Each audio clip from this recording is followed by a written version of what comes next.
Bihar board के लिए mathematics का मॉडल सेट 1 का क्वेश्चन नंबर 11, ये शॉर्ट टाइप क्वेश्चन का सॉल्यूशन दे रहे हैं। देखते हैं प्रश्न। समांतर श्रेणी के प्रथम 4 पद लिखिए जबकि प्रथम पद a बराबर 4 और सार्वंतर d बराबर -3 है। यहाँ पर दिया हुआ प्रथम a का मान दिया हुआ है और सार्वंतर d का मान दिया हुआ है। तो प्रथम पद जिसे हम T1 द्वारा सूचित करते हैं यह बराबर होता है a अर्थात 4 होगा। द्वितीय पद जिसे हम T2 के द्वारा सूचित करते हैं इसका मान होता है a प्लस d। a के जगह पे 4, d के जगह पे -3, तो 4 -3 होगा अर्थात 1। इसी तरह तृतीय पद अर्थात T3 बराबर a प्लस 2d अर्थात 4 प्लस -3 गुने 2 करेंगे तो -6, ये आ जाएगा -2। चतुर्थ पद जिसे हम T4 द्वारा सूचित करते हैं a प्लस 3d के बराबर होता है। इसे हम लिख सकते हैं 4 -3 गुने -3 करेंगे -9 बराबर -5। तो हमें 4 पद मिल गए, 4, 1, 2 और -4, 1, -2 और 5, यही इसका हल होगा।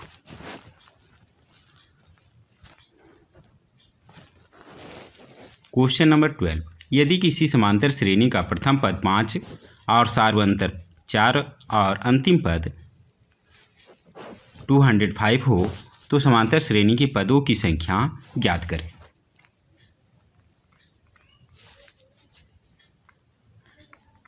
प्रश्न से दिया हुआ है प्रथम पद यानी a बराबर 5, सार्वंतर d बराबर 4 और अंतिम पद मान लीजिए कि n पद हैं तो Tn का मान दिया हुआ है 205। तो हमें निकालने के लिए कह रहा है कि पदों की संख्या n बराबर 1। हम फॉर्मूला जानते हैं Tn बराबर a plus n minus 1 d होता है। इस पे देखिए Tn के जगह पे 205, a के जगह पे 5 प्लस n माइनस 1 d के जगह पे 4। इसे हम लिख सकते हैं n माइनस 1 इंटू 4 करें तो 205 दूसरी तरफ है, 5 को अपोजिट साइड ले जाएंगे माइनस हो जाएगा। इससे हमें मिल जाएगा n माइनस 1 इक्वल टू 205 में से 5 माइनस करेंगे 200 और 4 इधर वाला दूसरी तरफ जाएगा, गुना में ही डिवाइड हो जाएगा 50। यदि n माइनस 1 बराबर 50 इसलिए n का वैल्यू कितना होगा 50 प्लस 1 अर्थात 51, अर्थात पदों की संख्या 51 होगा, यही इसका आंसर होगा। Question number 13। एक त्रिभुज ABD में कोण A समकोण तथा AC लंब है BD पर। जहाँ C BD पर है तो सिद्ध करें AC² बराबर BC इंटू DC। कह रहा है ABD एक त्रिभुज है जहाँ पर A कोण समकोण है, AC BD पर लंब है, AC BD पर लंब है। जहाँ C BD पर स्थित है तो सिद्ध करें AC² बराबर इतना। अब इसमें देखें कोण B को अगर हम थीटा माने तो क्या होगा, A कोण समकोण है तो यह इसका माना जाएगा 90 डिग्री माइनस थीटा, दोनों मिलाकर के 90 डिग्री है तो ये कितना आ जाएगा, थीटा आ जाएगा। उसी तरीक़ा से ये आ जाएगा 90 डिग्री माइनस थीटा, अर्थात पहले त्रिभुज की 3 कोण दूसरे त्रिभुज के इस त्रिभुज में तीनों कोण के बराबर होगा। त्रिभुज BCA तथा त्रिभुज ये थीटा के बराबर कौन सा कोण है, ये वाला है, तो ये से स्टार्ट करेंगे। ACD में कोण B यानी जिसे हम लिख सकते हैं कोण ABC, कोण ABC बराबर होगा, यह थीटा के बराबर होगा कोण DAC तथा कोण BCA बराबर होगा कोण ACD के, क्योंकि दोनों कोणों का मान 90-90 डिग्री है, इसलिए दोनों बराबर होंगे। और तीसरा कोण पहले त्रिभुज में BCA त्रिभुज में, जिसे हम लिख सकते हैं BAC बराबर इसमें कोण ADC के। इसलिए जब पहले त्रिभुज का तीनों कोण दूसरे त्रिभुज के तीनों कोण के बराबर हो तो AA से एंगल से त्रिभुज BCA समरूप होगा त्रिभुज ACD के। जब समरूप होगा तो उसके संगत भुजाओं का अनुपात बराबर होता है। तो पहले त्रिभुज का देखिए थीटा के सामने का भुजा AC बटे 90 डिग्री माइनस थीटा के सामने की भुजा अर्थात A के सामने की भुजा, जिसे हम लिख सकते हैं BC बराबर इसमें थीटा के सामने की भुजा ये होगा CD बटे 90 डिग्री माइनस थीटा के सामने की भुजा अर्थात AC के बराबर होगा। अब इससे हमें मिल जाएगा, तिर्यक गुना कर दें तो AC गुने AC अर्थात AC स्क्वायर बराबर होगा BC गुने CD। यही हमें सिद्ध करना था, सिद्ध हुआ।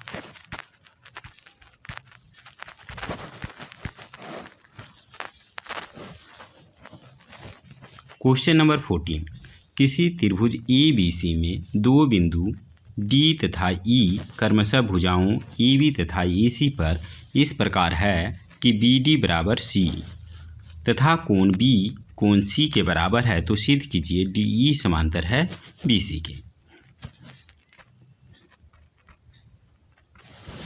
कह रहा ABC एक त्रिभुज है जिसमें AB और AC के पर दो बिंदु D तथा E हैं। कोण B बराबर है कोण C के। लिखते हैं इसके प्रश्न से कोण B बराबर कोण C के तथा भुजा DB बराबर है C के।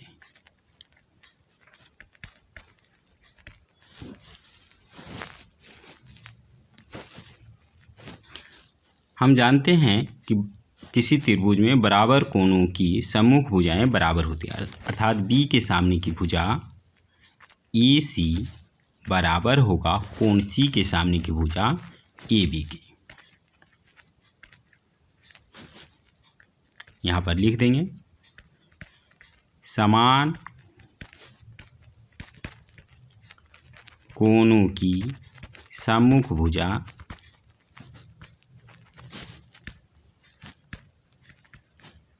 बराबर होती है।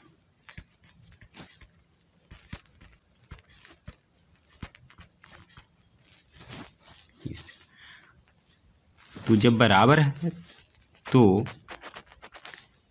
AB बटे BD को हम लिख सकते हैं, AB और AC बराबर है तो AB की जगह पे हम AC भी लिख सकते हैं। और चूंकि BD प्रश्न में कहा जा रहा है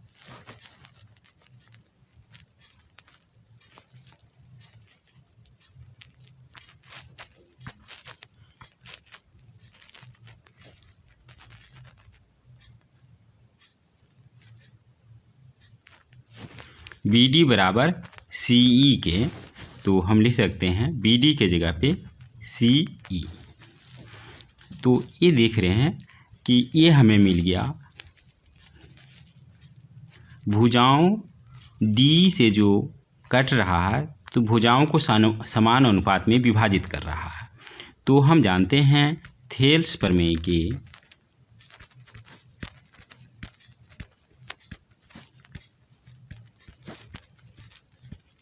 विलोम से यदि कोई रेखा भुजाओं को समान अनुपात में विभाजित करे तो वो तीसरी भुजा के समांतर होती है। अर्थात ए बी और ए सी को डी समान अनुपात में विभाजित कर रहा है, इसलिए डी रेखा बी सी के समांतर होगा, इसलिए डी ई समांतर बी सी होगा। यही सिद्ध करना था, सिद्ध हुआ।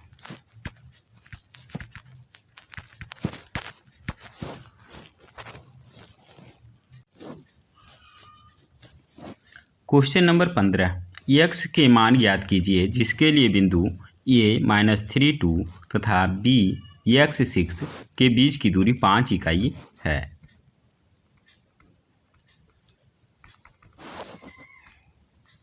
प्रश्न से दो बिंदुओं की बीच की दूरी का फॉर्मूला हम लोग जानते हैं, x नियामकों का अंतर अर्थात x माइनस 3, जिसे हम लिख सकते हैं x + 3 का वर्ग प्लस y नियामकों का अंतर अर्थात 6 - 2 का वर्ग। यह कह रहा है दूरी के बराबर होगी जिसका मान दिया हुआ है 5 इकाई। तो इसको हल करके हम x का मान निकाल दें, वही पूछ रहा है, वही इसका आंसर होगा। वर्गमूल को दूसरी साइड में ले जाएं तो लेफ्ट साइड बचेगा x + 3 का स्क्वायर प्लस 6 में से 2 माइनस करेंगे 4 का वर्ग करेंगे 16 बराबर इधर 5 का वर्ग करेंगे 25। 16 को दूसरी साइड में लेके चले जाएं तो ये लेफ्ट साइड बचेगा x + 3 का स्क्वायर बराबर 16 माइनस हो जाएगा अर्थात 9, जिसे हम लिख सकते हैं ±3 का वर्ग। इससे आ जाएगा x + 3, दोनों तरफ स्क्वायर है तो कैंसिल आउट, यानी x + 3 बराबर +4 हो सकता है या x + 3 बराबर -4, सॉरी +3 - 3, इसलिए x का मान आ जाएगा जब +3 है तो दूसरी साइड जाएगा तो 3 - 3 अर्थात 0।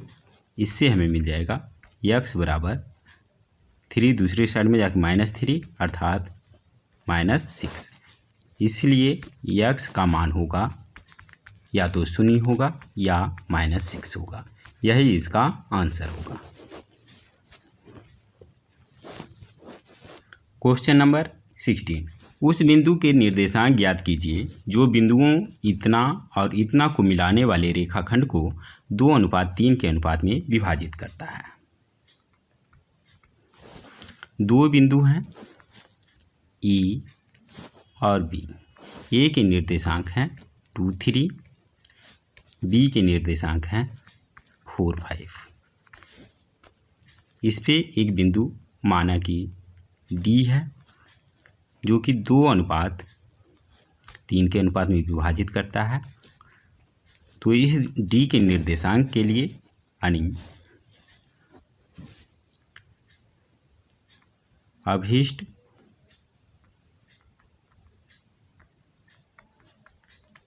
बिंदु जो पूछा जा रहा है उसका मान होगा, सूत्र हम जानते हैं 2m1 × x2 अर्थात यहाँ पर 2 × 4 प्लस 3 × 2 बटे अनुपात का योग अर्थात 2 + 3। इसी तरीक़ा से y का भी होगा 2 × 5 प्लस 3 × 3 बटे अनुपात का योग 2 + 3। इसको सरल कर दें, नीचे 5 ऊपर आ जाएगा 2 × 4 करेंगे 8 + 3 × 2 6 5 ऊपर 2 × 5 10 + 3 × 3 9। यह होगा 8 × 6 14 बटे 5 19 बटे 5। यही बिंदु होगा, यही इसका आंसर होगा।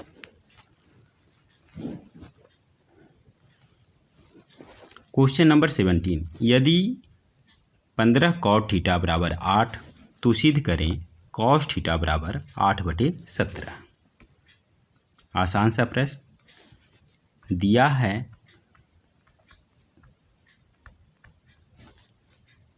15 cot थीटा बराबर 8, इससे हमें मिल जाएगा cot थीटा बराबर 8/15।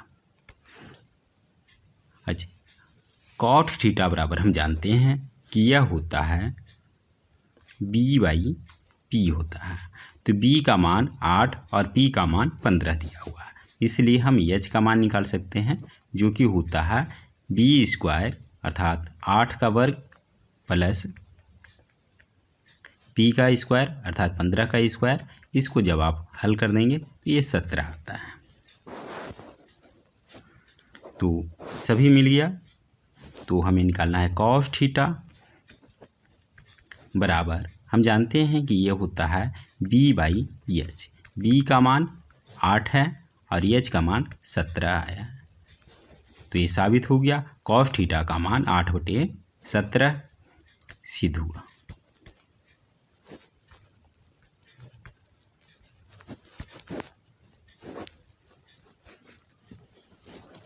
क्वेश्चन नंबर 18, सिद्ध करें इतना बराबर इतना। हल, बायां पक्ष बराबर, बायां पक्ष का मतलब हुआ कि बराबर से लेफ्ट हैंड साइड वाला, बाएं साइड। तो बायां पक्ष क्या लिखा हुआ है, 1 + cos A बटे 1 - cos A। इसमें हम क्या करेंगे, 1 + cos A, फिर उतार देते हैं नीचे 1 - cos A। हर जो है इसका कंजुगेट से हम गुना करेंगे। कंजुगेट का मतलब होता है कि इसमें 1 - cos थीटा है, तो इसे हम 1 + cos थीटा से गुना करेंगे, और ठीक इसी से ऊपर भी गुणा करें ताकि इसका मान में कोई अंतर ना पड़े, 1 + cos थीटा। तो देखिए इसे हम लिख सकते हैं, ऊपर तो सेम 2 बार 1 + cos theta into 1 + cos theta, इसे हम लिख सकते हैं 1 + cos थीटा का स्क्वायर। नीचे आ जाएगा 1 - cos theta into 1 + cos theta, यानी a - b into a + b के रूप में है, जिसे हम लिख सकते हैं a² - b², अर्थात cos² थीटा। इसे हम लिख सकते हैं, ऊपर जो कहते हैं लिखिए 1 + cos थीटा का होल स्क्वायर, नीचे 1² का मतलब 1, यानी 1 - cos² थीटा, जिसे हम लिख सकते हैं sin² थीटा। अब देखिए ऊपर नीचे दोनों जगह स्क्वायर है और दोनों पे अंडर रूट भी है। इसे जब अंडर रूट और स्क्वायर हटाएंगे तो कैंसिल आउट हो जाएगा, बच जाएगा 1 + cos A। चूँकि थीटा के जगह पे यहाँ पे A है तो सब जगह ये मानिएगा, कोई बात नहीं।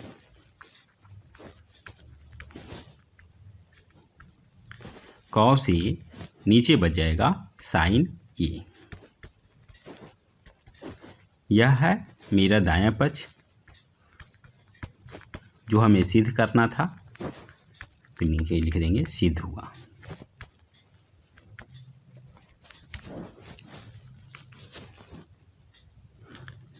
इस वीडियो में बस इतना ही, शेष प्रश्नों का विस्तृत है अगले पाठ में।